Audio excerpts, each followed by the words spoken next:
Olá, povo de Deus, sexto domingo do tempo comum. Nossa reflexão de hoje é a partir de Levítico 13, de 1 a 2 e 44 a 46, de 1 Coríntios 10, 31 até 11, 1 e de Marcos 1, 40 a 45. Na Bíblia judaica, o Pentateuco, ou seja, os 5 primeiros livros da Bíblia, o conjunto é chamado de a lei, a Torá. De fato, recolhe o conjunto das prescrições que regulavam a vida moral, social e religiosa do povo. O Levítico, embora só tenha recebido sua forma definitiva no pós-exílio, contém elementos bem antigos da tradição, como as proibições alimentares, as regras de pureza, e contém um conjunto de capítulos chamado de Lei de Santidade. O importante para nós que lemos esse terceiro livro da Bíblia é considerar que o livro do Levítico deve ser lido à luz da defesa da vida, contextualizado na história do povo hebreu.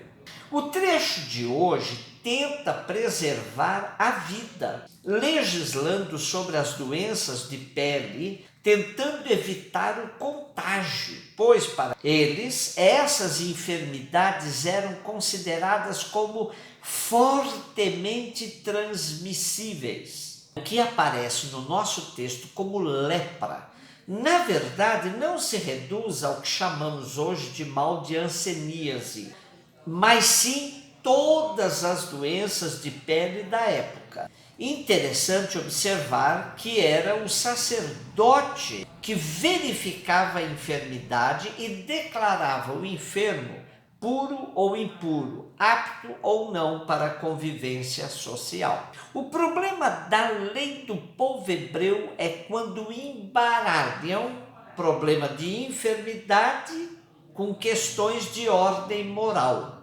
Doença é doença, pecado é pecado. Não se pode misturar essas coisas. Segundo Reis 5, de 9 a 14, uma alternativa para a primeira leitura de hoje nos é oferecida pela liturgia e trata da cura do sírio Naamã pelo profeta Eliseu.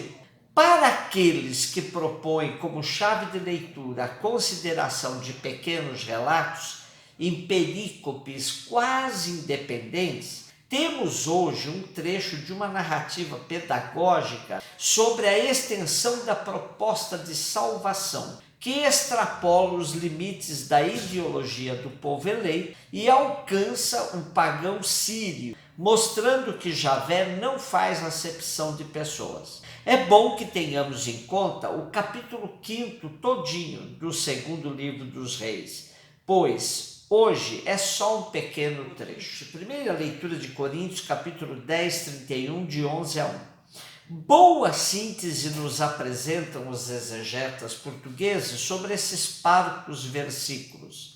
O texto que hoje nos é proposto é a conclusão do ensinamento sobre a atitude a tomar face ao problema de comer ou não comer a carne dos animais imolados aos ídolos. Uma parte da carne dos animais imolados nos templos pagãos era comercializada. Os cristãos naturalmente compravam essa carne e usavam-na na alimentação do dia a dia. No entanto, tal situação não deixava de suscitar algumas questões.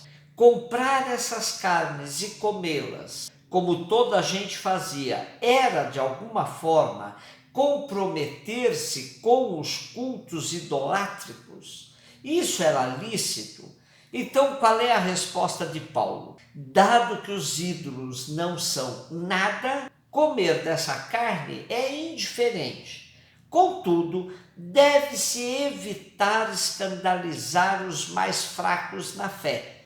Se houver esse perigo, evite-se comer da carne sacrificada nos santuários pagãos, a fim de não faltar com a caridade.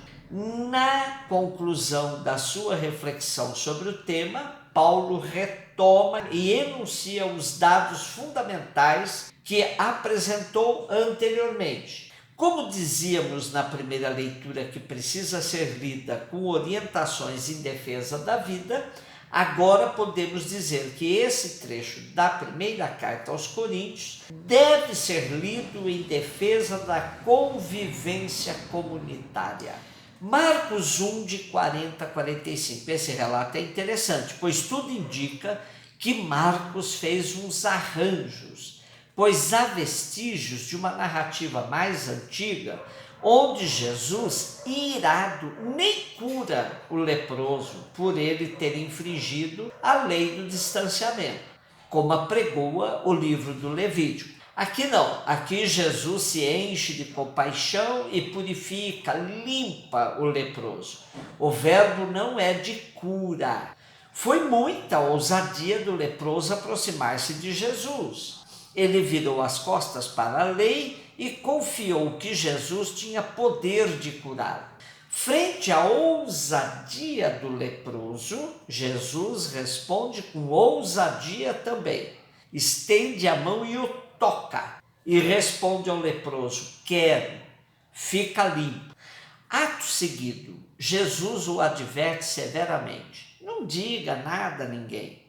Agora vem algo que pode parecer meio contraditório.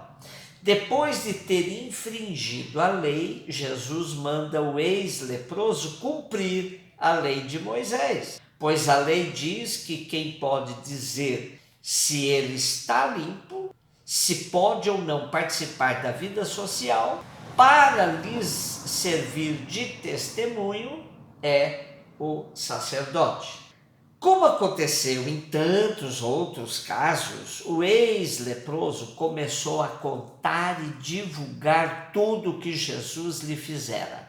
Essa propaganda dificultava o livre trânsito de Jesus pelas cidades e acabou empurrando-o para lugares desertos.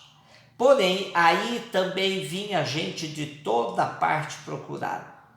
Esse relato de cura estimulava a todos os demais enfermos a buscarem Jesus sem se importar com as prescrições legais. Era o desmantelo total da religião oficial judaica que separava as pessoas impuras e impuras, tornando estas pessoas marginalizadas, excluídas e descartadas do convívio social, político e religioso da época.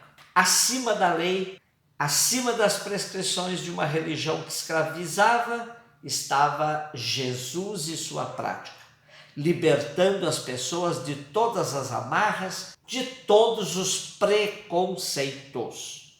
Como hoje podemos seguir as pegadas de Jesus e também combater os mais diversos preconceitos que infestam nossa sociedade? Creio que meus ouvintes têm acompanhado o debate em torno da campanha da fraternidade deste ano. O que está por detrás desse debate todo? Preconceito em relação ao ecumenismo, em relação à diversidade sexual e, sobretudo, ignorância em questões de gênero. Que o texto não fala de ideologia de gênero, fala questões de gênero. Quando lemos o texto que mais provocou a ira dos grupos radicais chamados católicos em defesa da tradição, depois de elencar as pessoas que sofrem os preconceitos na sociedade de hoje, o número 67 da campanha da fraternidade diz o seguinte: os dados nos mostram que são as pessoas atingidas pelo sistema de violência. As mulheres, em especial as negras e indígenas, são impactadas em todas as dimensões da sua existência. Observar esta realidade evidencia a necessidade de se discutir as questões de gênero, não se limitando à igualdade entre os sexos, mas compreendendo que a libertação das mulheres da situação histórica de opressão passa pela discussão da propriedade privada, da divisão sexual do trabalho, da laicidade do Estado e da teologia quando impõe um patriarcado como modelo divino de hierarquia social. Além disso, é importante salientar que as relações sociais de classe, de gênero, de raça, de etnia estão historicamente interligadas. Somente uma mente preconceituosa poderia reagir contra esse texto. De igual forma, os contemporâneos de Jesus reagiam contra os leprosos. Leprosos de ontem e de hoje precisam de nosso carinho e afeto, de nossa atenção e cuidado, de nosso esforço na luta por libertação de todos os preconceitos. Que Jesus nos cure também de nossas lepras, sobretudo das lepras do preconceito. Você tem dúvida de que lado Jesus estaria hoje? Um beijo no seu coração.